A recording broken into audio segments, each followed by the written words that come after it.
Like 5,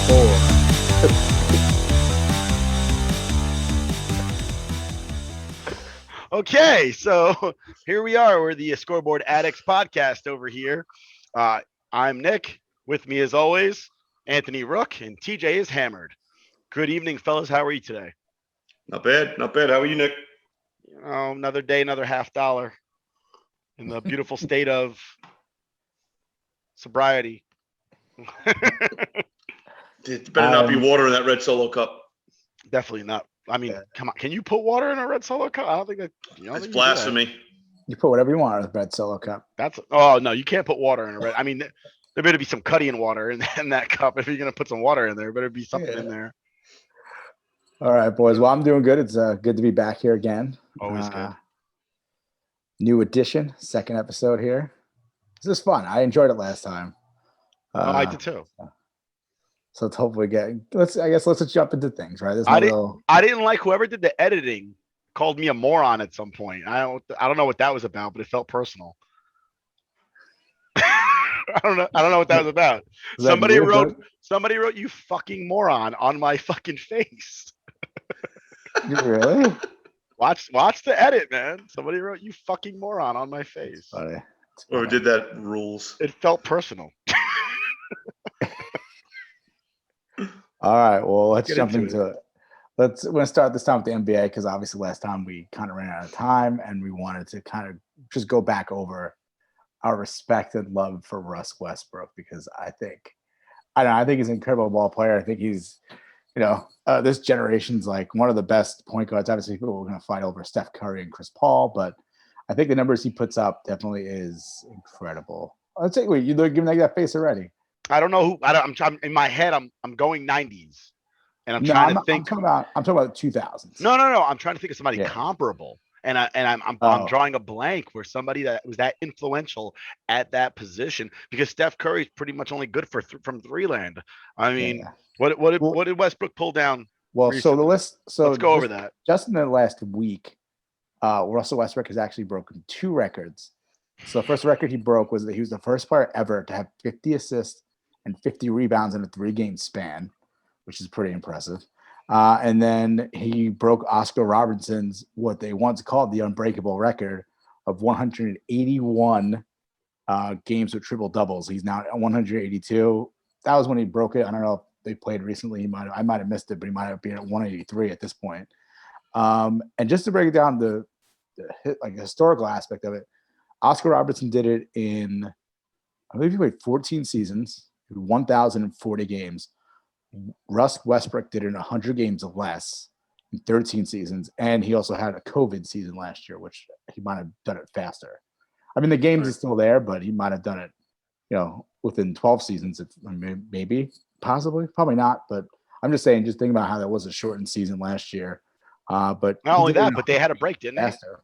They had a break too, yeah. They had a break. I mean, that throws you off. I mean, actually, I think we saw that with the Rangers. Same thing, right? Hockey had a break. Teams were getting hot, and then they went cold. He was on Houston last year. I don't even know if they were invited to the bubble, so he might have even gotten the extra chance after they took the break. But we know with regard to Russ Westbrook, and like I said, I can't think of anybody. I know Magic played point guard for a little bit, but I don't think we think of him as a point guard. But Magic did play point guard for a little bit, but. The Oscar Robertson thing is incredible, absolutely incredible. Yeah. The 50 rebounds in 3 games, though, that's a baseball stat. He's the best hitter north of the Mason-Dixon line on Tuesdays against left-handed pitching when the wind is blowing north to south. Because why is it 3 games? 3 is such an arbitrary number. Where did that come from? They don't play 3-game sets in basketball. No, I know what you mean. It is kind of arbitrary, but it wasn't just the 50 rebounds. It was also the 50 assists. I'm listen. That's a 3. It's a great 3-game set, but it's an arbitrary number because what's the numbers for 5 games? What's the number for 2 games? Why are we picking 3? Like 3 is such an arbitrary. Like that has nothing to do with it. It's not like it's baseball where they play 3-game sets all year. It's they just picked 3 random games that happen in a row, and they're like, now that's the record, and it's like, does it really matter? Yeah, I made this amazing 3-game set, but the fact that it was 3 games really means nothing. Yeah, it is kind of arbitrary. It wasn't like 3 games. Because in 4 games, it'll be a new thing. Yeah, exactly. And that's usually a baseball thing where they're like, yeah, he's the best hitter on teams against, that they wear blue as their primary color, and the pitcher has to be under 6'3", and yeah, he's the And the wind best. blows Is that a northwest. Susan Waldman stat? Probably. But those are baseball stats where you just bring up arbitrary numbers and Yeah. you're like, oh yeah, Garrett Cole's the greatest pitcher in baseball because he has this many strikeouts through 7 games. I'm like, okay, what about 8 games? Like, let's talk about 9 games, 11 games. What happens if he gets injured in July and he doesn't strike out anybody else for the rest of the season? Will we still be talking about this? But Russell Westbrook's an absolutely amazing talent. And wow. Yeah, what I'm saying is also that it was actually considered an unbreakable stat. So when you think about unbreakable stats in MLB or other sports, Wilt Chamberlain, unbreakable stat. The 100 points, Wilt Chamberlain. You have no, that's not what we were talking about. No. Yeah. Off the court, Wilt Chamberlain. God, baby. Glad you're with me, Nick. There's some points that count a little more. Yep. Put it in the basket. The right basket counts a little bit more off the court. Yep. So other unbreakable stats, obviously, were the 56 hit streak. I don't know if that's unbreakable. I mean, it's super hard. Listen, No Pete Rose close to that. Pete Rose probably is unbreakable at this point. But more importantly, Gretzky assists, fastest to 1,000 points.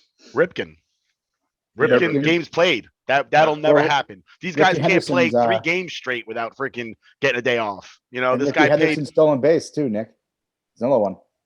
You know what? That might get broken, but it'll have an asterisk next to it if they move the bases closer together.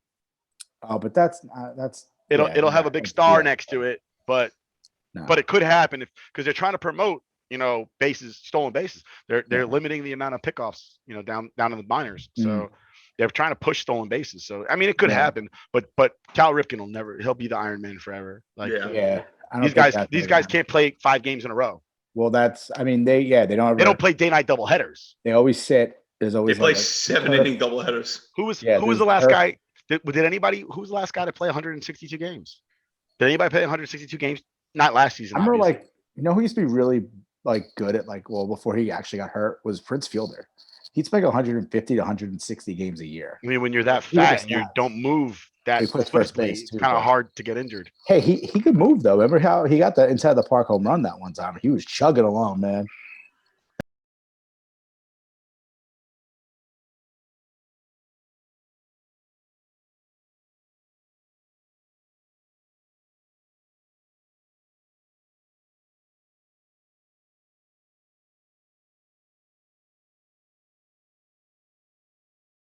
LeBron. Let's talk about LeBron. Yeah. So why?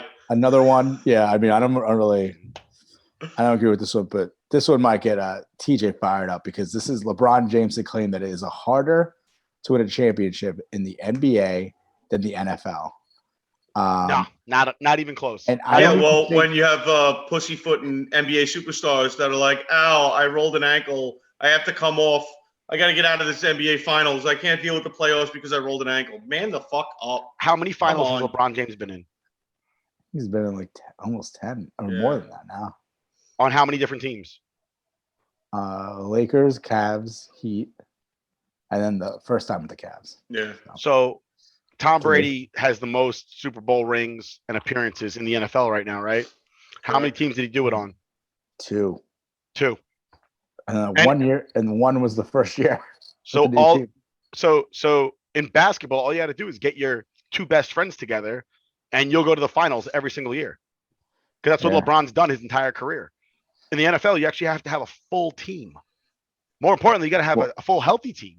My argument, not even about the NFL, but other sports. I mean, think about other sports that are hard. I mean, the NHL, I think, is still one of the hardest to win a Stanley Cup. Win a Stanley Cup, winning a Stanley Cup it takes not easy. A lot. You need a lot to happen. And then your goalie has to be on fire. Mm-hmm. Your goal scorers have to be on fire. Your defense has to be on fire. You have to be the teams that make it to the NHL Stanley Cup Finals. They're at the top in every category. I mean, it's not like baseball or football. You could be lacking in something. Listen, your defense could suck and you could be 10th in defense, but you're first in offense and you're going to make it there. If you're not putting up points, your goalie's not shutting down games, only letting 1 or 2 goals in. If your penalty kill isn't top 5, and if your power play isn't scoring top 5 in the league, you're not there. Yeah, special You can teams have in it where- hockey is totally different than special teams. Like, I guess in baseball, you could call your bullpen special teams, pinch hitters and utility guys, they're special teams. So, I mean, not really, but as far as baseball is concerned, but special teams in hockey is like a whole different beast because everybody's on special teams in hockey. Like, Yeah. Listen, when LeBron James goes up to the boards and gets hit at 30 miles an hour and face plants on ice and then has to get up and go back down the other way and get the ball, you let me know. Okay, basketball is soft. Basketball has been soft. Okay, every argument of who's better? Can we compare LeBron to Michael Jordan? Play in the days of Michael Jordan. Okay, not flopping like it's fucking soccer. Get out of here with this soft NBA bullshit. There's no defense. My other point too is the with NHL is like how often do you see upsets in like NBA compared to NHL? Like how often does an 8 seed beat a 1 seed in the NBA? Right. very few Cinderella stories in the NBA. Right. Like LeBron James Lakers last year, number 1. Everyone knew they were going to win. It was it was going to happen. Everyone knew about it, and it was just like we were just waiting for the coronation, basically. You know, I'm thinking about it now, and you know, we're talking about hockey, we're talking about basketball. Just to make the playoffs in baseball, you have to be one of the best teams. Over half the league in the NBA makes the playoffs. Right. Well, so, Over half the they're league. switching it up though. I They hope are adding not. more, but previously in the past, I would say MLB is tough as well. I mean, the only thing I would say is in baseball is it's a little easier to keep your team together because there's no salary cap, and if your owner really wants to throw money against the wind, then he can do that. So, but again, at the same time, I feel like maybe in baseball and in football a little bit, owners are fans a lot. Like George Steinbrenner is a fan, you know.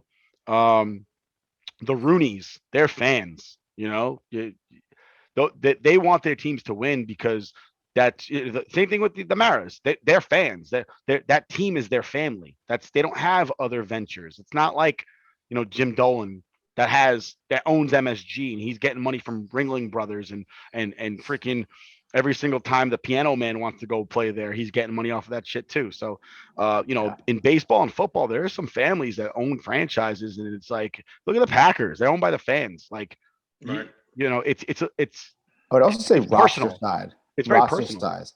Roster size compares to it too. Like think about it. Like you said before, NBA, you put 2 or 3 superstars like right on the Nets. You put 3 superstars on the team, and they're the favorites. Don't Turn a franchise around. You put 3 with 3 superstars. players. You put 3 superstars on an NFL team. It doesn't matter. You put 3 superstars on a baseball team. Doesn't matter. Like it helps, but it doesn't matter as much as it does in basketball. So I'm not saying, listen, every sport. I'm not. I think basketball. I think Every 3 sport is supposed to go to a superstars. championship. But I think NBA is the least. 3 superstars in hockey is like the worst. What if your goalie is Swiss cheese and you got 3 forwards that are amazing? First of all, they're not always on the same line together. Second of all, they don't always play with the best guys. If you got 3 superstars and a bucket full of crap behind you in the NBA, even if you had 3 Wayne Gretzky's, like you're not going to win if you're giving up Swiss cheese. I don't know. The Penguins did a pretty good job when they lost Fleury, and you know, you still got Malkin and Crosby lighting the lamp left and right. When you could put up 5 and 6 goals a night, I mean, you could put a traffic cone out there in front of the net. I don't know about all that. You got to have a little bit Pretty of close. You got to have a little bit of a mediocre to above average defense. Right, but a team that's grinding it out and doesn't have a 50-goal scorer on their roster, they need a stacked goalie between the pipes. And at a minimum, you got to have an enforcer to protect people like Crosby. Yeah, well. Yeah, protect them from Tom Wilson. The refs protect Crosby. But yeah, as far as basketball being the hardest sport, I mean, when you're going on 3 different franchises and you're one guy and you're going to the finals every friggin' year, shut the fuck up, LeBron James. Like, shut up. Shut up. Funny. We always say let's start with NBA and talk NBA, but then we just end up trashing it. Fuck well, we just shit on James. LeBron James. Listen, but here's my LeBron issue. Talks and it's like, here's my issue. When was the last time somebody won back-to-back Super Bowls? I can't remember. No, every time they actually back-to-back World Series. It's been a while for a back-to-back World Series. Yeah. Back-to-back Stanley Cups. Oh, I I mean, think the Penguins did. But it's the same fucking 4 teams in the finals in the NBA every year. Mm-hmm. Oh, real hard to win a championship. Maybe Well, if you're not even LeBron James. If you're LeBron James, it's real hard to win a championship because you're trying to buy your championship every year. Yeah, but it's not the even teams the that come same together 4 naturally. teams. They do all right. It's not even the same 4 teams. It's always the same superstars. Like the same superstar always there. Kawhi Leonard, Steph Curry, Klay Thompson, you got LeBron James, that whole, it's always the same thing. But Well, I just Kevin can't Durant. stand every time they wanted to make the comparison with Jordan, they want to throw in, Jordan was on a stacked team with the Bulls. Oh, he had Rodman and Pippen. It's not the same thing. That was a built team. Became right. It's not the same. It's gelling together and Rodman ripping down rebounds left and right and being an animal down there in the paint. And then you got Scottie Pippen just pushing the ball all over the friggin' place. It's not okay. The same. It's completely different than doing the LeBron James decision and then the fucking three of them, him and D Wade coming out. And, oh, look at us! Like, yeah, great. You got three top 5 players together.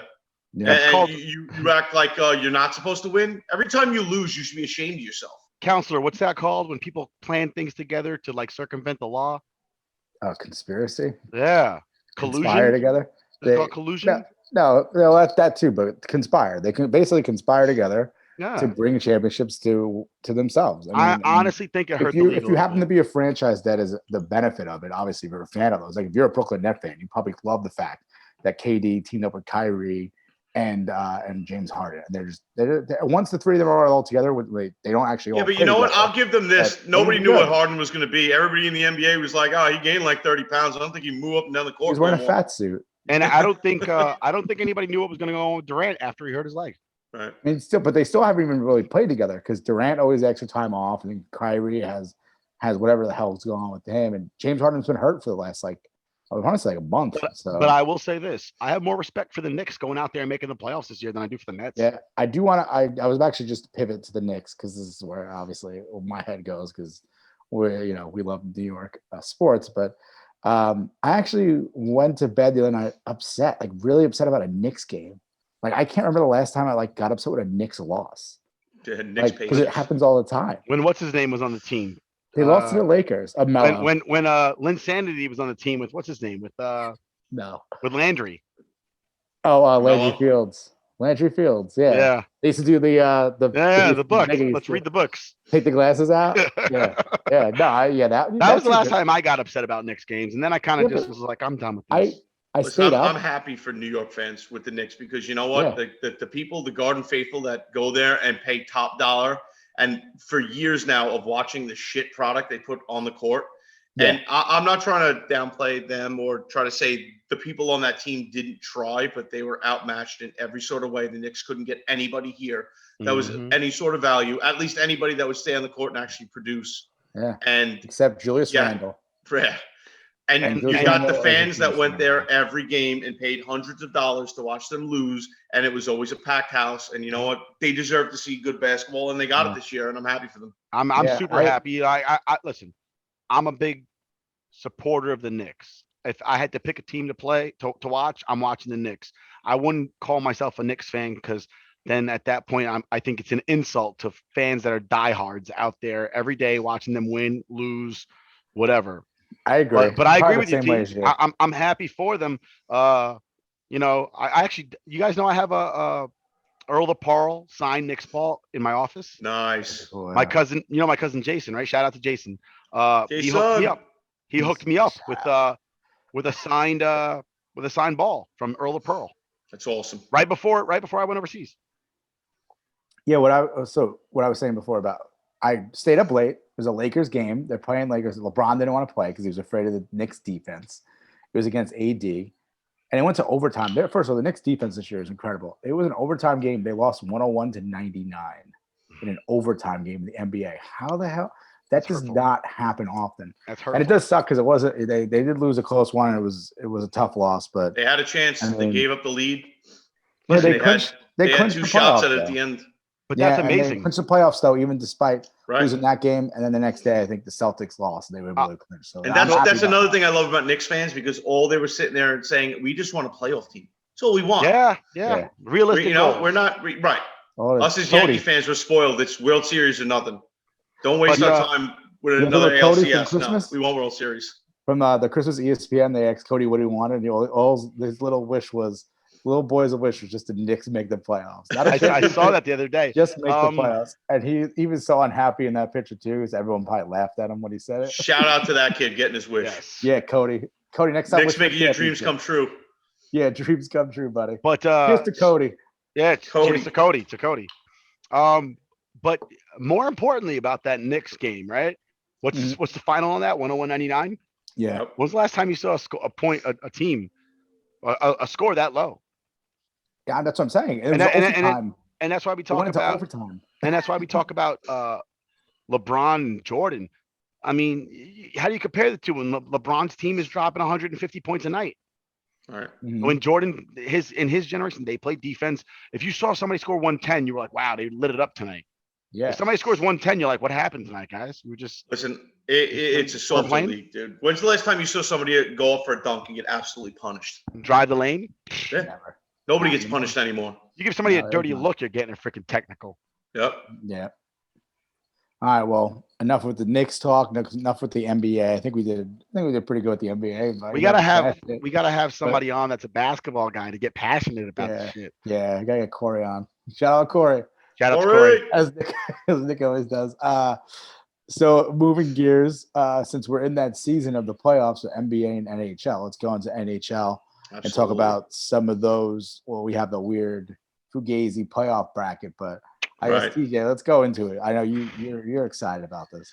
I'm very excited. I mean, it's a weird bracket. No East, no West. It's very odd. You got the Canadian team stuck in Canada the entire season, not allowed to cross the border. Yeah, COVID protocol. But it's going to be a weird one. But the teams in there right now going into the playoffs, stacked teams. It's teams that are lighting the lamp left and right. I mean, you got that coming out of those brackets, going down to get into the Stanley Cup Finals. Those 4 teams, whoever's going to be there. I think I know who's going to be there, but it's going to be most of those series are going to be grind them out series, and I really can't say with confidence it's going to be a steal for anybody, an easy walk away. All right, 4 and out, move on to the next one. I'm excited for the playoffs. I mean, my Rangers didn't get there, but it's okay. Let's break it down. Who's in the playoffs? You got starting up. What is it? Sunday, right, or tomorrow? It's starting tomorrow. Saturday. But not and then it catches on up Saturday. Right. I mean, on a Friday night, so it'll be tomorrow as a Saturday. Right. By the time we post this, who knows if it's another good game from Cleveland. So, right now, you got Bruins at Capitals, Islanders at Penguins, Wild at Golden Knights, Lightning at Panthers, Predators at Hurricanes, Blues at Avalanche, Jets, Oilers, and then the Canadians and the Maple Leafs. Before we go into picks, I just want to state there's one crazy thing with the West, the whole that side of the bracket. Even though I know it's not really West or East Conference, right? So obviously, I'm wearing my Knights jersey right now, right? I do support the Vegas Knights, so I follow them pretty closely. Crazy. So the Vegas Knights actually had a 2-point lead going into the last night of the season. Colorado needed a win, which they got. So it ended up being obviously they're tied. So the President's Cup. So they both have 80 points. The tiebreaker was head-to-head. Their head-to-head was 4-4. So they actually had to go to a second tiebreaker for this. And then that tiebreaker was the fact that Colorado won more games in regulation as opposed to the Vegas Knights. So it kind of sucks because it's actually really important because with the President's Cup, you have home ice advantage throughout the entire playoffs. Because even with the reseeding, you're still going to be home. So that was really important. So it kind of sucks for the Vegas Knights that they got they didn't win that game against Colorado. I think it was Sunday. They lost that game. Close was a 2-1 game. Right. And then obviously Colorado was playing the Kings with nothing to play for, and they destroyed them. TJ, you picked that game. Yeah, I did. So, honestly, that's the first time I've seen 2.5 goals given on a line in a while. So I figured I'd go with it, and that bit me in the ass. All right, guys, let's go with picks here. So I think we should start with the great country of Canada. That bracket part. The upper, upper left side? I think I already made my picks off the rip. Oh, really? I did. Nick, break it down. I'm gonna go very, very, very I'm going 1-2. Toronto and Edmonton.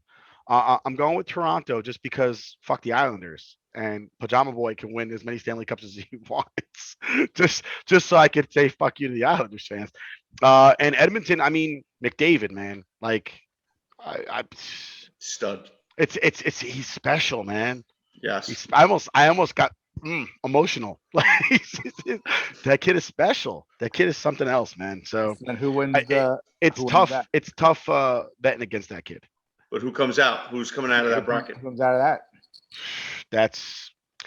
I'm gonna go with Toronto. I don't know why, but I'm gonna go with Toronto. I just Austin gotta. Matthews? I feel it like here in this area.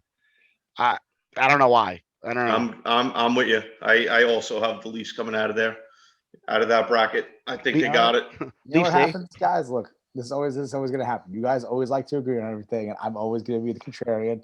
I took Joe Saunders and Saturday like a fucking idiot, but I'm gonna do it again. I'm gonna go with Edmonton. I know you guys like Toronto, but I just don't trust. I don't trust the Blue Leaves or the Maple Leafs. Blue Leaves, Jesus, Maple Leafs. I do not trust them. They just the Blue Leaves. They are blue. They're blue. No, I'm Close. trying to think. Is there a team called the Blue Leaves? Because there isn't. No, there's There not. should be. I'm thinking the Blues, like in my head, and I don't know. Whatever. I'm going Edmonton out of the Canadian bracket. It's all right. Listen, we don't have any Canadian fans at this point. I don't think so. You don't have anybody sitting there going, "Hey." Hey. Leafs, eh? All right, let's go. Let's go over to that Eastern Conference right across the way with that Islanders, Pittsburgh, Boston, Washington, and let's go. I'm going Islanders, Boston, and then Boston wins it. Which it pains me to say because fuck Brad Marchand, but Fuck Boston too, but I mean that I don't think I have to say that. That's Yeah. I'm from fucking New York. Fuck Boston. yeah.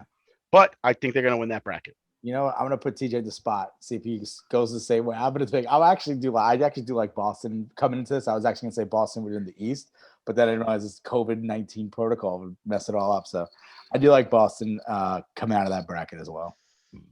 Yeah, I'm going Capitals, even though I absolutely hate them. Yeah, You need to put an extra bet on the Washington Boston. I just Can we get I just feel it. I feel them coming out. whoever edits this? the Can they throw a experience, I boom think track they're, on this guy? Listen, dude. I mean, you're gonna boo me over Washington, and you pick Boston. After what Tom Wilson just did, I'm yes. pretty I'm gonna positive. boo you. I get it, but I mean, About Tom Wilson, and now you're picking his team. I'm not picking him. Bitch. I hope Tom Wilson gets his leg broken game one. Okay. There it is. I hope somebody It's a picks up that fact. skate and cuts him. No, actually, that's not true. I don't wish bad upon anybody like that.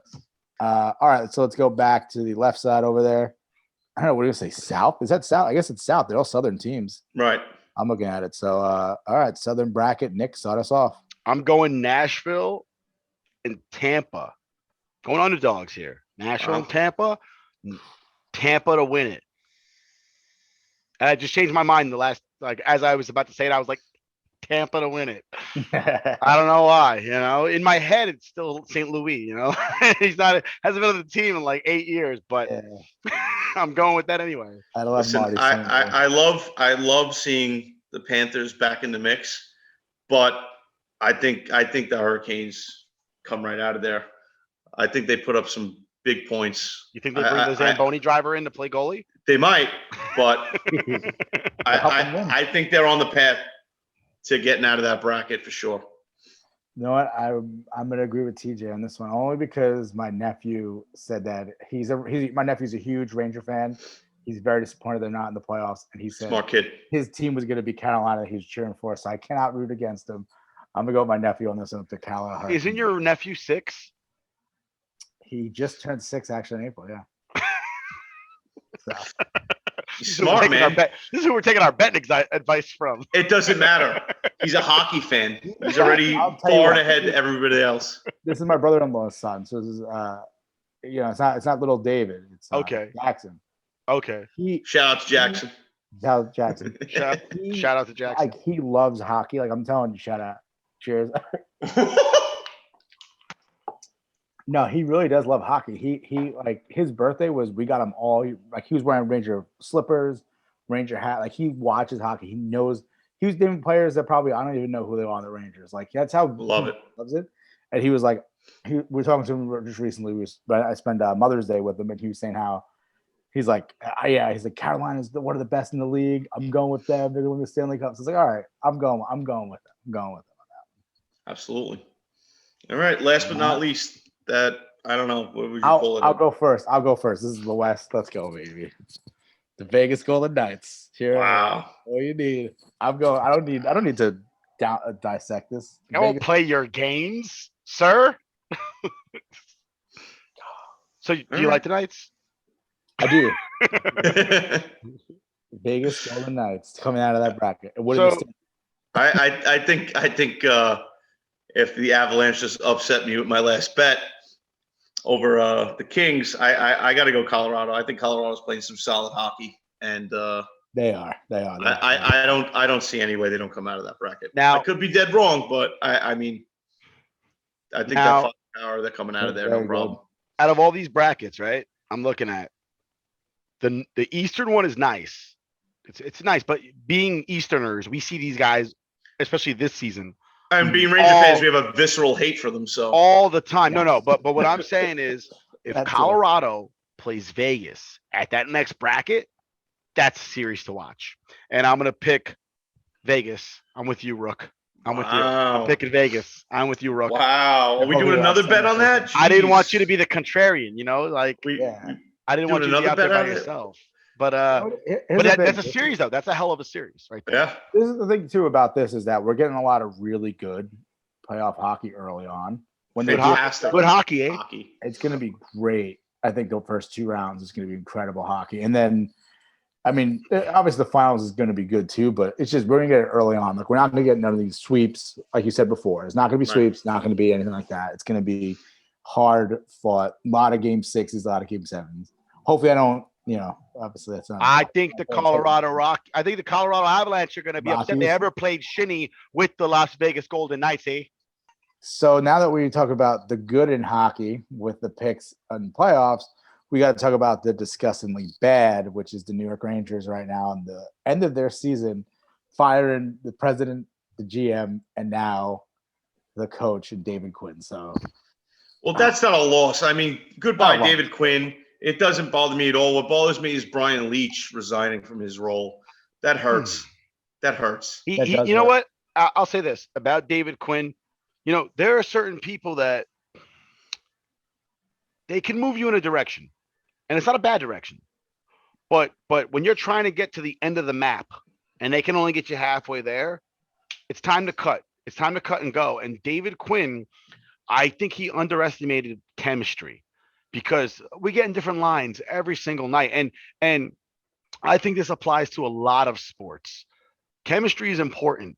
I need to know where you're going to be before you're going to be there. And I got to feel it. And in hockey, especially, when you're doing no look passes, it's because you feel that guy on your back. He's there. You could feel him. He's your guy. Like you're always there, and you're not going to build that, sitting guys out for no reason, healthy scratches on a regular basis, changing lines on a whim, and I understand you maybe you're trying to find that chemistry, but at certain points of the season, you got it. And it seems like, somebody gets sick or somebody gets hurt or whatever the case is. And he's just imploding all 4 lines. And I'm just sitting there going, so we're just not going to have any continuity whatsoever. And at some points, it just seems spiteful. It seemed like he was like, oh, you think you're good? You're not good. You're going to sit today. And it was like, the guy's not playing badly. Maybe he's not playing to where you want him to be, but you're going to punish him because he's good? Right. Because people say he's good? I don't think Quinn brought anything to the table. He was very lax and blasé, and it was just kind of like going through the motions all season. Even his press conferences are very – don't get me wrong, I couldn't stand when John Tortorella was our coach. I like the fire, I like the passion, but when you're getting guys hurt like Ryan Callahan, block shots, get the fuck out of here. That's what the goalie's for. So you're 100% right about the Brian Leach thing. That I saw that today, and I was like, oh – that kind of felt like he stepped away because of what happened with Gordon and JD. Right. And I understand the sentiment behind it. Although I don't understand exactly what Brian Leach's role is. He's a consultant, whatever that means. I don't he's not on the bench. I know that much. And he ain't in the locker room every day. So I don't know what role that is. Maybe he plays the Reggie Jackson role where he shows up at practice and he's just like, hey boys, I'm Brian Leach. I used to play here. That's me up there. I don't know. You want a Reggie bar? But I don't like it. I don't like the fact that he's not there anymore. I will say this is my insight because you guys obviously know hockey a lot more than I do. I just root for my teams. I don't really get into the inside of it and everything. I didn't you don't know hockey. You're wearing a Golden Knights jersey. Come on, guy. I didn't like David Quinn the minute I heard he was from Boston College. Did he come from Boston College? Yeah, that's right. Dr. fucking Strange. Listen, I mean, listen. Good hockey comes from Boston. I know it does, but I don't like Boston. Hey, listen, Babe Ruth came from Boston. Who's that? Babe Ruth came from Boston. Did Roger Clemens came from Boston. Originally came from Baltimore, though. No. I mean, that's where they. I mean, he's not from. David Quinn's not from Boston. They got him from Boston. That's I'm saying David Quinn's not from Boston. He coached at Boston College, which is one of the premier hockey colleges in our country. Them, Minnesota. Yeah. No, I know. Michigan. Yeah, you know. Like I said, Nick, I don't have real insight here. My insight is I hear the name Boston in my. Oh, it's very trivial. I know. I get it. I'm with you. Fuck Boston. All right, I'm with you. We lost every Boston fan we had. As far as I'm willing to offer an olive branch. Sam Adams is great beer. Yeah. Oh yeah, that's good. Yeah. But and the Boston Tea Party. I mean, some real patriots up there. Yeah, I like baked beans. I like baked beans. I'll tell you this. When I say I like Boston baked beans, I mean the candy, the peanuts with the candy on the outside. That's fucking yeah. You don't like out of the can baked beans? No, fuck no. I'm Puerto Rican. I get my own fucking beans. All right, my mother makes them. Okay, they're delicious. All right, we call them habichuelas, and they're amazing. All right, you've had them. Monday night dinner. Listen, your mother's pork chops changed my life. I only make pork chops that way. Little Goya Saison, little marinade, lime juice, let it sit there, and you gotta deep fry it. But canola oil, amazing.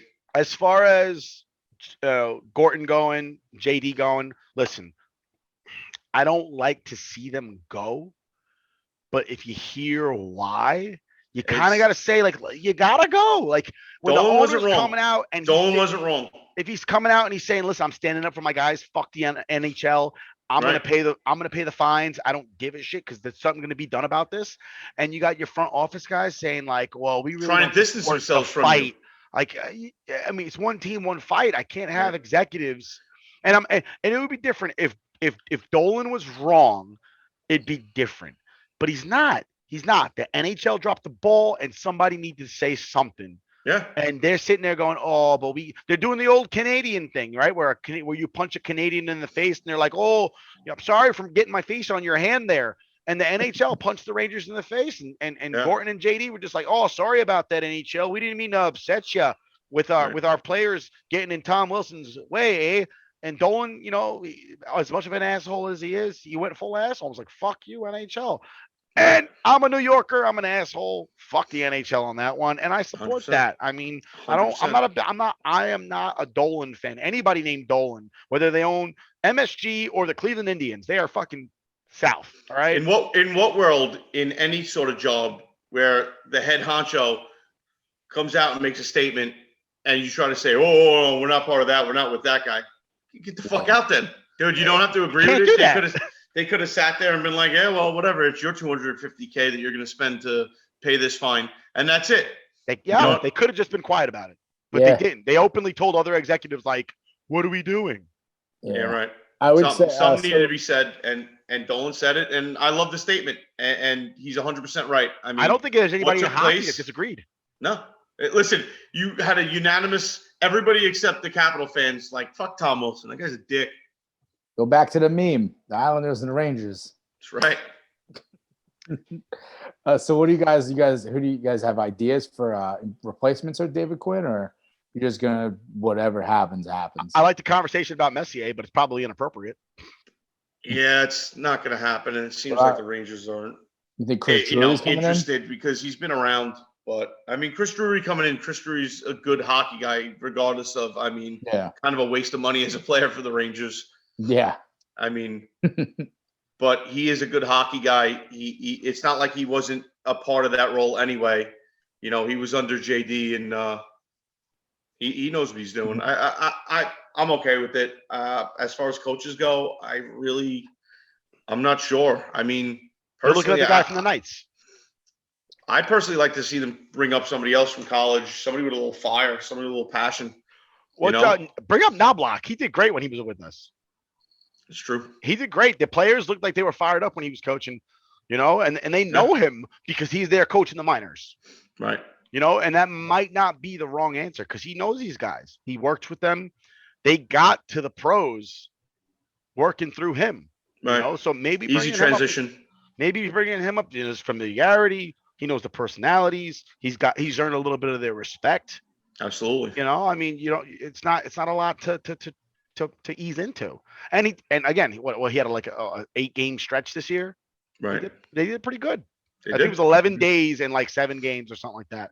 And they Yeah. did pretty good in that stretch. I think people were expecting them to go like 1-6, and I think they went 4-3 or something like that. But the players looked happy, and that's more than I can say what they did with Quinn. Like, Yeah. they just didn't look like they were enjoying playing with this guy. Doctor Strange on the agree. bench just kind of made them seem like I think there was a meme of him like yelling at somebody on the bench, and the look on their face like they're just tuning him out. Right. And it wasn't just one person; it was like 4 guys sitting next to each other. Like, is this guy gonna shut up? You know, and Yeah. you can't have that. You know, I'm with you. Nah. so I don't know who it is, but they're interviewing the guy from the Knights. What's his face? Gerard. Gallant. There you go. Yeah, I liked him. All right, moving on. Let's go on to the MLB. Here we go. So, a couple big stories, I guess. We'll go through these quick because I think there's a couple things that MLB we want to talk about. But we have our podcast is definitely good luck for no hitters because this is their second podcast, and this is their second no hitter. Wade Miley threw a no hitter last. I think was it earlier this week or last week or I think it was, No, it was earlier this week. It was this week. Early this week. Yeah. And I think my favorite part of the story was that his son gave him a Hulk tattoo to wear during the game, and like he referenced it too. He's like showing off his Hulk tattoo. I know if Sienna's giving me a tattoo and I have a court hearing the next day and I win it, I'm gonna give her credit. So, I think. First of all, good for him. Awesome. Yeah. I like the little story about his kid. I mean, no hitters are gonna be up, man. Hitters can't hit. I mean, there's certain players that are struggling. It's the whole friggin' league right now. Like, I mean, it's bomb or nothing, and they changed the ball, so there's no bombs. Right. So now it's nothing, a whole lot of nothing. Another interesting fact was that apparently he only threw like 4 balls over like 2 or 93 miles per hour. Which is like his velocity is not there, but like that movement stuff still works. Like, right, if you have that movement stuff, you're still gonna get outs. You're still gonna get, obviously a no hitter in this case. But it's just incredible when you think about that. Like, where everyone's looking at the stat cast and how fast the pitch is thrown. Everyone always talks about DeGrom throwing like the most 99 miles or 100 mile per hour pitches. Where's DeGrom? Yeah, how's he doing? He is on the IL right now. Maybe if he threw 95 instead of 101, he'd be playing a full season. We're getting to that. We're getting to that next about DeGrom. But I just think it is an incredible stat, but it is cool. Also, speaking of no-hitters, I think this week actually was the anniversary of A.J. Burnett's no-hitter with the Marlins, where he walked 9 batters. Yeah. But he still had a no-hitter. It was also the anniversary of Dwight Gooden today. Was it really? Dwight Gooden's no-hitter with the Yankees. Yeah. And he hangs a curveball, and the dude pops it up.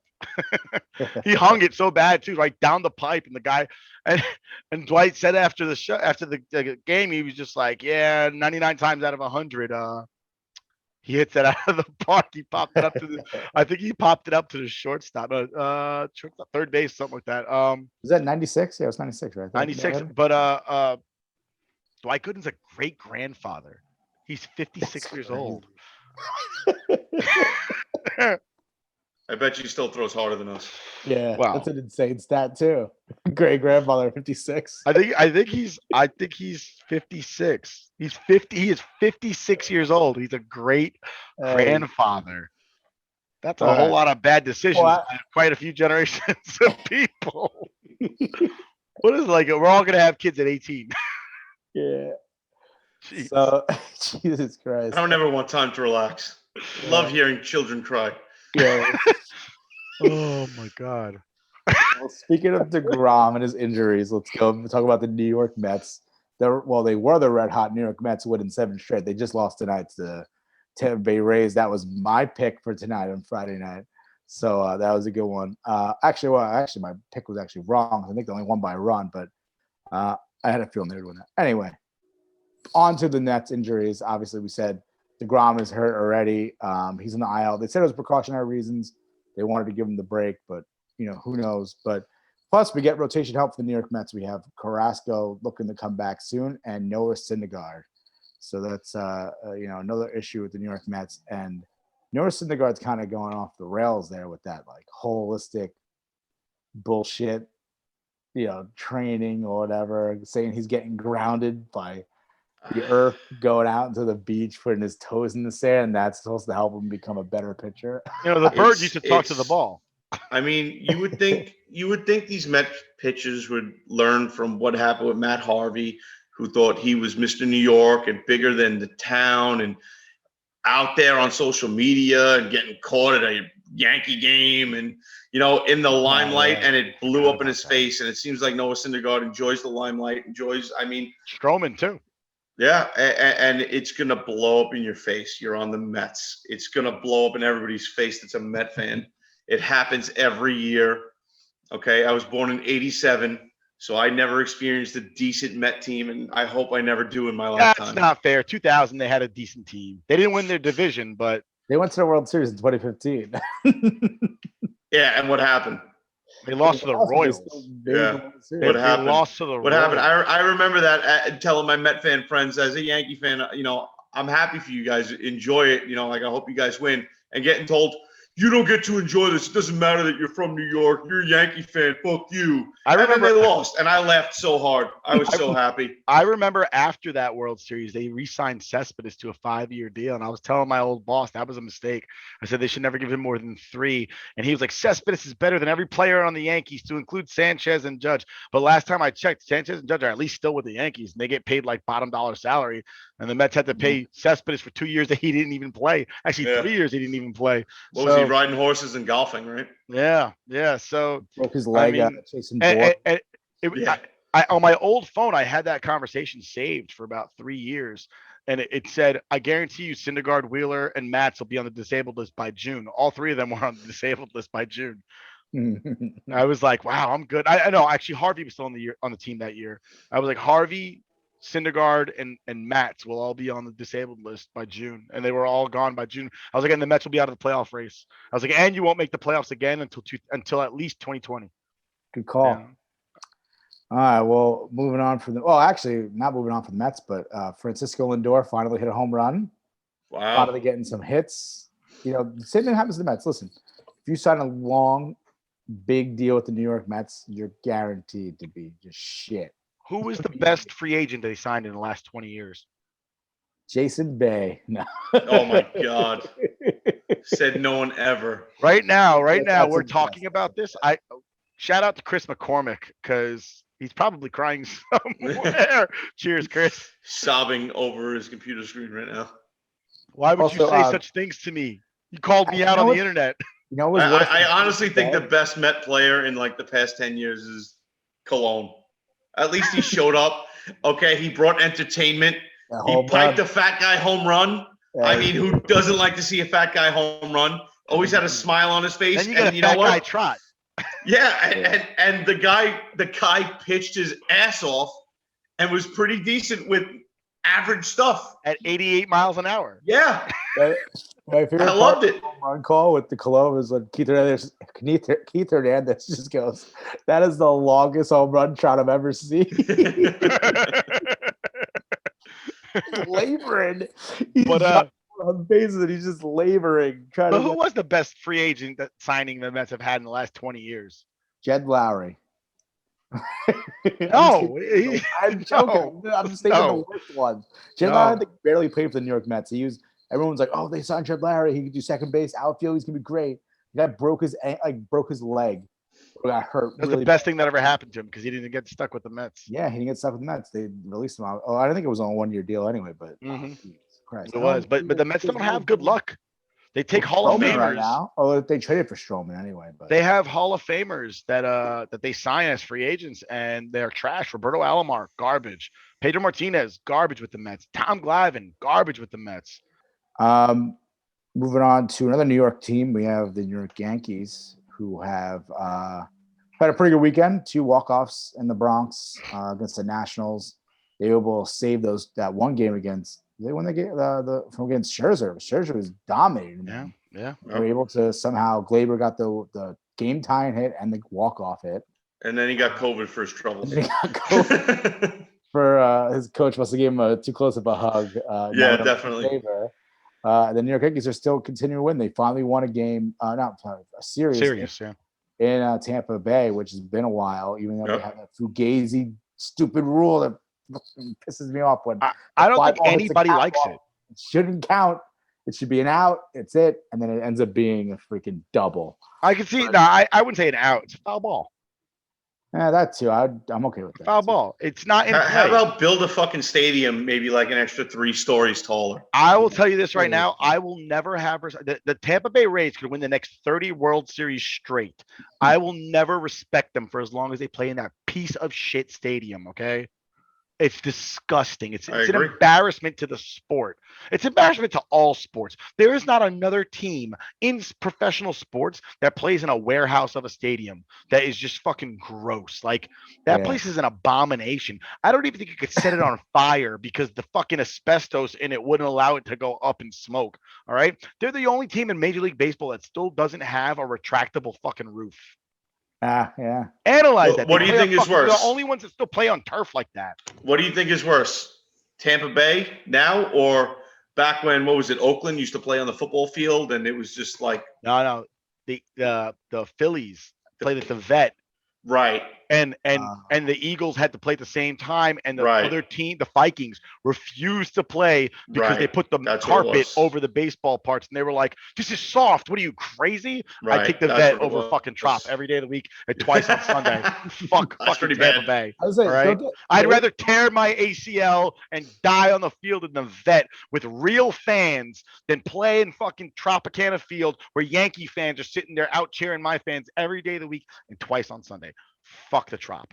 The A's still play and I'd much rather play at Veterans Field than fucking Tropicana Orange Juice's fucking field. All right. Did you see the random guy wearing a Mets jersey at the Yankee game the other night? They can't even get a Tampa fan in the stadium. They got Mets fans coming to games. But Troyce, what were you saying about Oakland? No, they're still playing that same football field, doesn't it? They're leaving. Let's talk about that. You heard about that? Yes, obviously that was that's my segue, Nick. Let's talk about But the A's obviously still playing that shitty stadium. And it used to split it with the Raiders. Right. The Raiders moved to Vegas, but the A's are looking for a new stadium, and they sent MLB their request to relocate, which I think MLB is probably going to grant unless Oakland, government says we're going to build a new stadium, which I don't think they're going to do because they didn't do it for anybody else. They can't afford it. The Golden State Warriors left. They're in San Francisco now. You have the Raiders now in Vegas, and now the A's looking for a new town. I honestly think it might be a Nashville or a Vegas situation again. What do you guys think? I hope it's Vegas. I mean, I love Vegas. But I honestly, I think they're going to go to Nashville. If they go anywhere, I think they're going to go to Nashville. I think Nashville's a little bit of a better landing spot. I think they go to Nashville, and then one of the other teams moves over to the West to take their spot in the West. Yeah. There would have to be a shakeup at that point. Mm-hmm. I don't know where, but somewhere. Maybe they might just leave it. Who knows? Probably maybe Kansas. Maybe Kansas City moves to the West. I think that's going to leave it like an idiot. I'm trying to think of like who's central that's close to the West in the American League. Minnesota and Kansas City. That's it. Yeah, I honestly don't think they would even if they did go to Nashville, I don't think they would redo the. No, you have to. You're talking about 2 time zones to play home. Like, yeah, but Houston's in the West and Houston's in Texas. It's a different time zone. It's one. Proved you wrong. It's one guy. No, but it's still a different time zone. Wait, is Houston in Central? Yeah. Shit. Yeah, it's 2. You're right. Time zones. Learn it. It'll help you in arguments like this one. Lose. I don't need to know time zones when I'm in Vegas. Yeah. Time's an arbitrary thing. 24 hours, there will be some guy or girl sitting at that blackjack table ready to take my money. So here's my question: Is Montreal in play? Because I've been hearing a lot of conversation about the Rays moving to Montreal. First of all, they're having issues right now with Toronto because of COVID, because of different rules between. So why the hell would you put it in franchising? Well, it's not going to happen next season or this season. So I mean, it's something. No, it won't. But you want to? I guess you. I think a better argument would be Montreal had a team they couldn't fulfill the sustain needs. It. Yeah. Listen, I respect Montreal Expos fans because that town loved their baseball team, and they got gypped. But I also feel bad for every player that has to go there and pay double tax because fuck that shit. Yeah. Fair enough. Oh yeah, you're gonna play in Canada? Yeah, we want our piece too, and we're socialists. Give us 40%. Yeah. No, I'm good. I'd rather even- get paid less to play somewhere else. Even Tom Selleck wouldn't play in Canada. He's not paying those taxes. That's it. Wow. Mr. Baseball. I got traded? Not Canada. I'm not paying those taxes. Not Canada. Well, Right, worked out well for him. Straight to Japan. Got himself a little Japanese piece. it's Great funny. country. We went from the New York Yankees talking about shitty stadiums, talking about the A's moving, and we like didn't really touch the New York Yankees at all. You want to talk about the Yankees and shitty? Okay, let's talk about the injured list and talk about Hicks. Okay, stay there. Leave the fucking team. Just cut him already. He's not good defensively and offensively. He's offensive to watch. Enough already. I'm sick of it. Okay, and I'm sorry, and I love the tear that Stanton's been on, but I am so sick of baseball players going down for fucking soreness. You're a DH, dude. You can't play the fucking outfield. You can't play the outfield because you're a liability. You're a DH, and I have muscle soreness and tightness, and I can't play baseball. I picked up garbage for a fucking every day during the week, and then I played 2 men's league baseball games, laying out, diving. I get it. I'm not a pro athlete. Okay, I got a 30-pound beer gun around my waist, but I still fucking went to work the next day. And this guy's like, oh, my leg's a little tight. If you gave me $30 million a year, I could get over the fact that I fell anywhere. Like, I'm so sick of it. I'm so sick You know how of much I baseball could players fall and for 30 the tightness and soreness.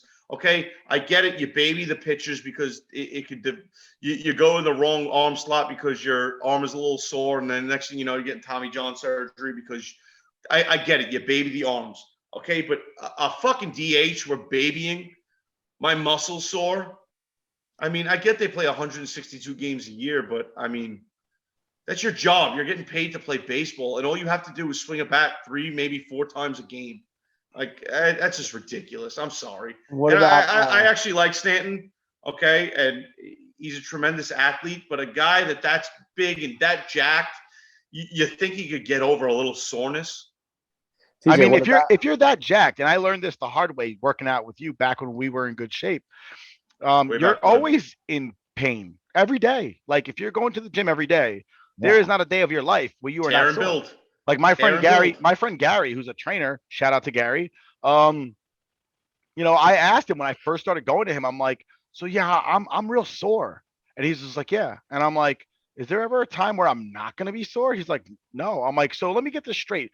You just live in pain every day of your life because you're always at the gym. And he's like, I guess so. Yeah, I never thought about it, but yeah, you're right. I'm just like, that's. If you're not sore, you're not working out. I'm like, that's crazy. So for Stanton to have to sit the bench because he's sore, it's like, dude, okay. I mean, somebody said this best. I think Lou Piniella said it a long time ago.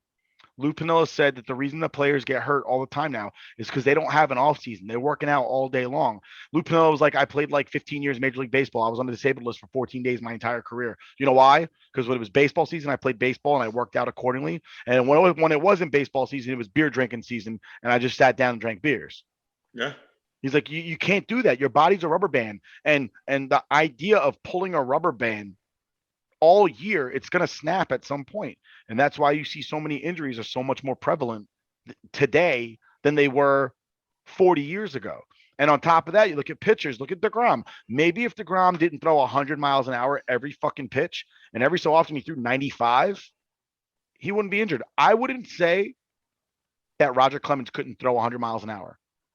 I would say that Roger Clemens didn't throw 100 miles an hour just because he didn't feel like it. Listen, same shit with Maddox. Maddox threw 89 miles an hour. He could probably touch 93, but now he's. I have one question for. Oh, sorry, Nick. I didn't know if you were done or not. But no, I was just gonna say he could probably touch 93, but now he's throwing 5 innings instead of 7. Right. But you know what though? It's the same thing like with pitchers, right? Oh, they can't make it through the third time through the lineup. Let's take them out. They got 80 pitches. What? What about the day you need to? What happens when everybody's arm is blown out by July because they had pitched 350 innings in the bullpen? And now your pitchers, your starters can only throw 5 innings. They cut Cole loose the other day. He threw 110, something like that. Yeah. Threw over 100 pitches. I was he threw 106 pitches. I was like, thank God, finally, you know. Yeah. And today they let Kluber go out. I think no, actually Kluber only threw 85 today. Threw 85 pitches. Yeah.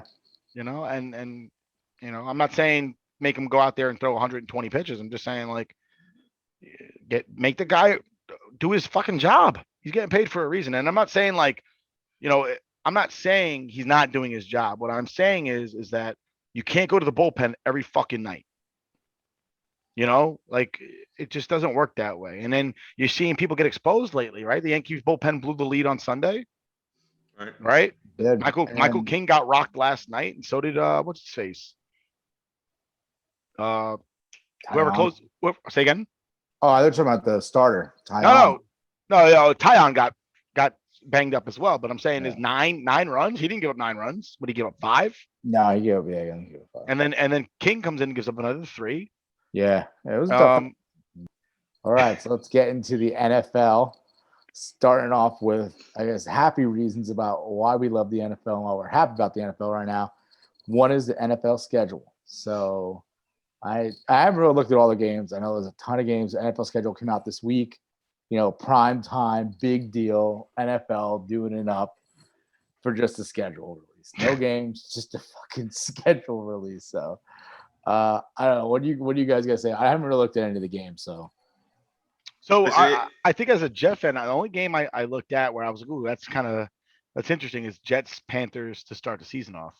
And if you're the New York Jets, not only do you need to win that game, not only because you own those draft picks from the Panthers, Sam Darnold can't have a good game.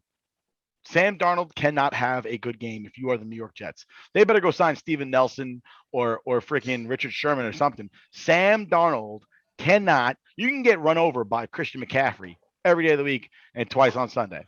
It's probably not going to happen because that front seven's pretty stout. But Sam Darnold specifically, of everybody that's on the Carolina Panthers for the Jets to start the season off, Sam Darnold better have 4 fucking picks and 2 fumbles and be 1 for fucking 30 passing. Yeah. Or else you look bad. You look really, really bad if Sam Darnold beats you. And he's got a 90 fucking QBR. We're going to have to go back and take this video of you saying all this after Sam Darnold has a really good game against the Jets. Yes. That would not be good for morale. That's a game that you got to watch. That's a game you got to watch. I mean, that's for me as a Jet fan, that's the game I'm watching. I mean, it sucks that it's the first game of the season. More importantly, the Jets are playing 12 games consecutive. Did you guys see that? Yes. Yeah, that's crazy. Their bye is like week 5 or something like that. That's nuts. Yeah. What are you guys looking to watch? What game do you want to see? Well, T, I know you're in love with the London game, right, T? No, I absolutely hate that. I'm not interested in getting up at 9 a.m. I mean, listen, don't get me wrong. I'm all about a Bloody Mary to start the day and get right into football, crack a beverage and go with it. But I mean, I'm not into it. I know they're pumping it up, and every time they bring up like, oh, maybe they'll bring a team to London. And no. NFL is American football. Enjoy your soccer where you kick a ball around and you throw yourself on the floor and a guy comes out and shows you a card and everybody freaks out like what the fuck he just did. And then you end in a tie and everybody's happy. Yeah. Like you end in a tie and no, I'm not interested. I mean, that waking up early to watch a football game. I mean, by the 8 o'clock game, I'm already half asleep on a regular day. Like you can make me wake up early and watch football. Like I'm not into it. I really don't care about London. I don't care about they're trying to pump them up and get fans interested, and it's just stupid. You know what I mean? Like there's things that make sense in sports that are weird. Like I love hockey with the outdoor classic and all that stuff, and because you know what, hockey is meant to be played on a pond. That's where a lot of people, especially up north, you learn to ice skate on a pond and stuff like that, and it's true to the sense of hockey. But to go to London and bring both teams over there and play at that time is just a shit show. What about COVID? Yeah, well, apparently that's out the door when it comes to making money. I mean, you know. It's fun. The London games are fun when it's the Jags because no one gives a fuck. You know, like if I can give a 9 a.m. watch the game, maybe. I'm not going to have a beer, probably. But that's the only time people really care about it. When it's your team actually playing there, you don't want to see it. Like I remember, imagine being a season ticket holder. I mean, with COVID, who knows what's going to go on? The NFL seems to think they're going to be back to full capacity, and I really hope so. But that's your home game, and you just screwed your fans. You think your fans want to? Oh yeah, our home game was in London. Like you just got dicked out of a game, especially if you're playing PSLs. Yeah, I think they give you a break on it though, because I remember with the Jaguars when they started doing it, because they did it, and they obviously do a game every year. They charge you less. They don't have the PSLs in Jacksonville, but they do charge you less, obviously, because you're getting less of a product. You're not getting the full, Still, to be fair, it's not even about the money. Always put out less of a product. But when you're a fan, you're willing to pay the money. You know we're getting into it as a season ticket holder, and then you get told like, oh yeah, by the way, we're playing one of those games in London. And I mean, I guess if you're a diehard fan and you're willing to travel to London to go see a football game, I'm sure that's a cool experience. Yeah. The 90% of fans that aren't going to fucking do that, like, yeah, just play at 1:00. And I will say for the New York Giants, actually, it was interesting that they weren't playing the Dallas Cowboys in the first week, which typically they do. It's always like the Dallas Cowboys. Every year you always see the schedule comes out. It's always like Dallas Cowboys game 1, Dallas Cowboys game 1, and now finally I think they're playing. Oh, they're playing the Broncos, which is like who knows who's going to be starting a quarterback for the Broncos when that game. Aaron Rodgers. Yeah, I was just saying I don't have a game circled for now. New York. I don't have high hopes for New York Giants only because I still have Daniel Jones as a quarterback, and that's just that. To me, I never liked the draft pick. I haven't really rooted for Daniel Jones, and I know I'm a Giant fan. I'm supposed to, but I just don't get excited. The only person that really excites me about the New York Giants right now is the coach, is Joe Judge. I think listen to his press conference, listen to what he has to say to the guys. I can see these guys play for him. I'm going to tell you, I don't like Joe Judge. Then I'm going to tell you, I don't like you. Can I tell you why I don't like Joe Judge? Why? Why don't you like him? It's the stupidest thing in the world. I follow a few different outlets for sports, right? So I have my Jets like cast where it pulls articles about the Jets. I have my Rangers cast, it pulls articles about the Rangers. I have my Yankees cast where it pulls articles about the Yankees. And every time it says Joe Judge, it thinks it's Aaron Judge, and it starts pulling Giants shit. And I'm just like, it's not the right fucking guy. God damn it, it's a different guy. Come on, man. And it just gets in my way. It's fucking up my filter. Yeah, it does mess it up if they have a similar last name. But I don't know. I think Joe Judge is like, I don't know, just listen to him talk. And like, I think it was that a video of him last year. He was like diving in the mud with the guys, like grabbing the football and getting into it. I don't know. The guys just love him. I think that's why I'm excited about Robert Saleh. Yeah, he's like the Arabic Vin Diesel. Yep. The players are gonna love him. He's a good guy too. He's a good player guy. Like that's what you need from a coach. You need to have a personality. So you know what I think is a little crazy about Robert Saleh, right? Everybody keeps going, oh, he's a defensive coach. What does he know about offense? What does he know about offense? He played tight end in college. I didn't know that. Yeah, he played tight end in college, and everybody keeps, oh, he's a defensive coach. He doesn't know anything about offense. Played tight end in college. Doesn't know anything about offense. I don't know. Went through 4 years of college football, playing tight end, playing offense. Doesn't know anything about. Yeah, but the real question is, how did he become a defensive coordinator, having played 4 years? Yeah, that was my follow-up question to you. But I was also going to say, is he going to be as good as the offensive genius of Adam Gase? Oh my! Why would you even? Why? Why? He got mad. ATJ got mad immediately. He heard that name. He's like. Oh my God. I'm not gonna waste time on people who don't matter. I'm just busting your balls, man. All right. If we're already on angry shit, we might as well talk about Nick mad. I got Nick mad, so here we go. Let's do it. Big mad Nick right now. Let's go. I don't need to get mad about Tim Tebow. I don't need to get mad about No, we're not doing that. We're not doing that. Fucking Wilson's mom made her Instagram private because people didn't like the fact that she ragged on Disney. Okay? You fucking ruined it. Yeah. Yeah, you know what? People ruined it. Let her fucking rag on whoever. I don't give a shit if she's ragging on the fucking Pope and I'm Catholic. I don't care. She's a treasure. She's fucking ruined it. That's our queen. She's a treasure. She's the podcast queen. Fucking season didn't even start. It's unbelievable. It didn't even start yet. Okay, like we're going into bathing suit season. Damn it. 2 weeks in. Did you not friend her? I friended her before she went private. So Did she accepted? Oh, okay. she was public. You just follow her. And then when she went private, everyone who was following her is already.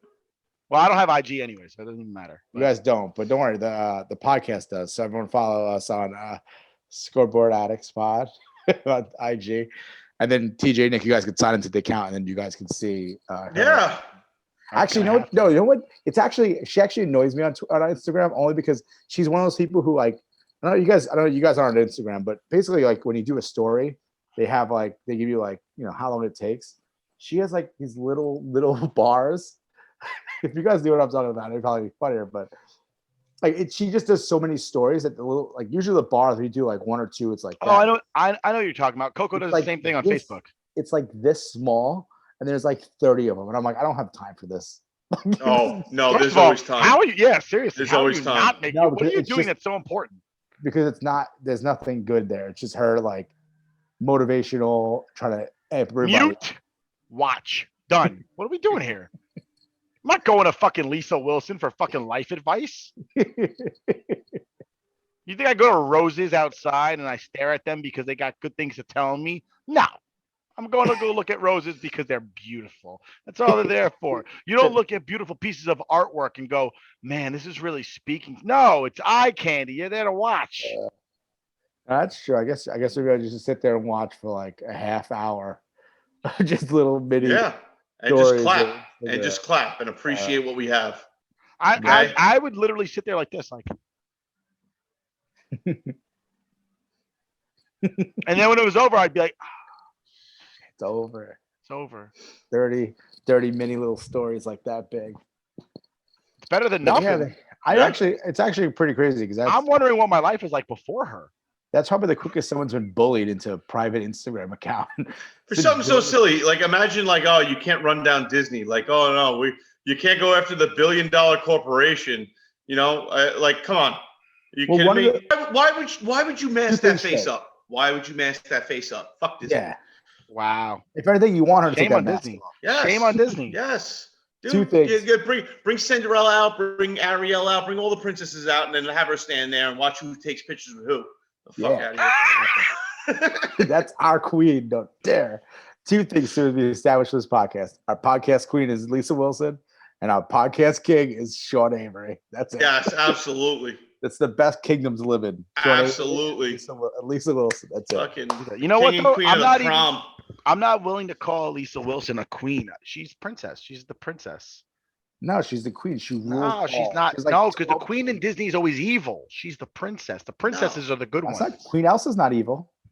How dare you? First of all, I'm 34 years old. I've never seen Frozen. I have a child. I have a daughter. We watch Frozen. That's fine. I'm 34 years old. I have no children. It'd be a little fucking weird if I was sitting in the back of the theater while you're there with your daughter watching Frozen, and I'm sitting there going, I can't wait for it to start. No way. You and my brother with the same shit all the time. So you haven't seen Frozen? No, I haven't seen Frozen. You're missing out, man. All right. Great Let It Go was on my playlist for when I used to work out. Yeah, you used to fucking fart a lot when you used to work out. That's the protein, my man. Let it go. Nobody told you to stand behind me while I'm deadlifting. There's a reason why they call it deadlifts. All right, so now moving on to other NFL reason why Nick is mad. Let's get to it, Nick. Come on, fucking. I don't have to get into it. Triple down on it. I'm not gonna get mad about it. I'm not gonna get mad about it, and I'm not gonna get mad about it for a very simple reason. My man can't wait. Bart can't wait. Scott came out and said what I already said. It was my hot take. It was my hot take a week ago, and it's been my hot take for how long have I been saying it? How long have I been saying it? A long time ago, like 3 years. Since he signed with the Mets. Tim Tebow is all about Tim Tebow. All right. He's not helping any organization he's going to be working with or for at all. All he's doing is he listen, there's no other team in the NFL that would sign him. And I'll tell you why. I know you're a big Jags fan. Nobody's going to their fucking games in Duval County. All right. No, it's not. Dude, he pronounced- didn't Like, make if the you roster gave me a yet. fucking map and You showed guys me where stop getting so Jackson- mad. He's not even on the roster. Come on. Listen, And if he makes the roster, I hope he puts up like 11 TDs. it's not and- gonna happen. Yes. Listen, somebody else could be making You're it. so Listen, mad though about this. He's not even on the roster. Yeah, they signed him, but he didn't sign him as he's gonna starter. it's He's about an going to camp with opportunity. That's Everybody all else, that. everybody's going to camp. He's not Listen. taking a job for anybody. Listen, how There's many no limit guys? to how many people can go to camp. How If many somebody guys? outplays him, he's not making the team. Yeah, Listen, there's- but there's how many guys guys on the didn't roster. get signed and they devoted their lives to this position and they only needed a But it's not They happening needed- now. They needed somebody to look at them, and now they're not going to get looked at because Tim Tebow was already famous, and people in Florida will go see him play in fucking Duval You because can there's nobody else pronounce worth it watching. again. It's pronounced Duval. Whatever. Now, here's the thing. First of all, Tim It's top Tebow, 5 places in America that don't I'm- matter. If I'm a tight end, right? And you're like, man, I'm coming to this camp. Tim Tebow signed. Urban Meyer loves him. What I'm going to do is I'm going to make Urban Meyer. It's going to motivate me to be better. It's going to be like, I'm going to make Urban Meyer forget that motherfucker ever existed. And I'm going to play my ass Do off. you think there's anybody who's on the bubble of the NFL that to try to achieve their dream that they don't already have that mindset? The only difference is now that you have to compete with somebody who's going to sell a jersey just for existing, whether he plays well or not. And if you buy the jersey, you're the idiot. Who gives a shit? No, Let no, the- Yeah. but that's people but waste their that's money. but listen, it's Florida. The only team that would sign him would be the Jags. Why? Because Tampa Bay actually has a team worth talking about, and so does Miami. The rest of the country doesn't give a fuck about Tim Tebow. He's only popular in Florida because he played at Florida. That's it. Dude, you're And he you're played- and he letting was- you're he letting was Tim fucking- Tebow live in your head rent free. No, I just look. Bart Scott agreed Right. with me. That's all the validation I needed. Hey, All right, Tim whoever- Tebow's a whoever- fucking selfish piece of shit. Whoever edits this just put rent free over Nick's head at this Listen, point. fuck him. Get Tim Fuck this- Tebow him. lives here with an arrow. Fuck that guy. If I see him in the street, I'm gonna let him know Jesus can't save him. Here, just right here. I'm going to Dude, point. you'd be mean to Tim Tebow, and he'd be like, That's "Oh, it. thank you for your opinion. I hope you have a great day." Okay, that's how nice of a guy he is. Yeah. And then he'd probably buy you a beer. No, he wouldn't, because he'd be like, wouldn't. "Fuck you! I want this beer," and he'd drink it himself. No, he No, he wouldn't. wouldn't. He'd probably pray over Why, that. why dude. not? He's Yeah. done it with 2 jobs already. There's somebody else who's more deserving out there, and he's taking their job. He You're the turned only that- person getting mad when the Mets get screwed over. I mean, come on. No, it's not. It's not about that. Listen, if you were going out for that Mets team, you would lose your job to fucking Tim Tebow. Fuck. If I was him. going out for that Mets team, I'd rather fucking work the job I'm working. I have more options. I have respect What's the for difference? myself. Let's Picking be up real. If you're trash in having- Queens, picking up trash in Staten Island. What difference does it make? If you're having a beer with Tim Tebow, he's blessing it. He's giving a whole Tim prayer. Tebow ain't drinking beer. He's gonna bless you. He's gonna turn because he's turning water into wine. That's Oh why. wow, that's just blaspheming. Right there. I don't know where you're going with that. You both got married, like actually no, you didn't get married in a church, but I didn't get married at church. No, no, I you did didn't. not. I was there. I was at both of those. You were there. Mazel tov. I was Uh, there. I was there. Nick brought a 6-pack of Guinness. It didn't make it to the church. Yeah. I don't know what happened. You're My not. brother was drunk. He was like, I won't divulge. He might have been underage. Shout out to your brother. Shout out, Shout shout out out to- to Steven. Yeah. Shout out to Steven. Steven, hammered before the wedding. Steven. All right, All right, moving so forward. I'm happy that forward. Jackson's not wearing number 1. Number 2, all day. Number two. All right. So I was actually gonna move on from NFL to the fights that have been going on. Yes. UFC, we have UFC tomorrow. Yes. We had boxing last week. Canelo. I did not Yep. see the fight. Now, TJ, I think TJ, you saw it or Nick saw it. I watched the highlights of it. I didn't watch the full fight, but I mean, it Saunders put up a good fight. It was a slugfest. He caught Canelo a couple times where, anybody else would have probably went down. He stood his ground, but then fucking Canelo broke the dude's orbital bone. I mean, Jesus Christ. in a boxing glove. Listen, boxing is notorious for one thing with the big gloves and the heavy gloves and stuff. It'll rattle your brain. You'll get knocked out. You'll have some issues. You'll be a little punchy. But I mean, to break a dude's orbital bone through a boxing glove with a straight uppercut shot, I mean, his face swelled up in about 10 seconds. It was ridiculous. That guy is pound for pound the best boxer going right now, and I love it. It is the best thing for boxing. He's amazing. He's bringing boxing back. And I absolutely love it. Talk about Canelo and one, fuck Billy Joe Saunders. All right. What bothered What a me good about fight. He was talking a lot of shit, and he got what shit talkers get. Because Canelo Of said it. course. Canelo said it last week. He said, "I'm gonna win in 7, 8, or 9." And he Yeah. won in 8. And he won in 8. But, Yeah, but- couldn't come out between 8 and 9. what really bothered me about that fight was the announcers going, "I don't know what's going on with Canelo because he's losing. And I'm like, I don't know what fight you're watching. When Canelo lands a punch, I'm hearing.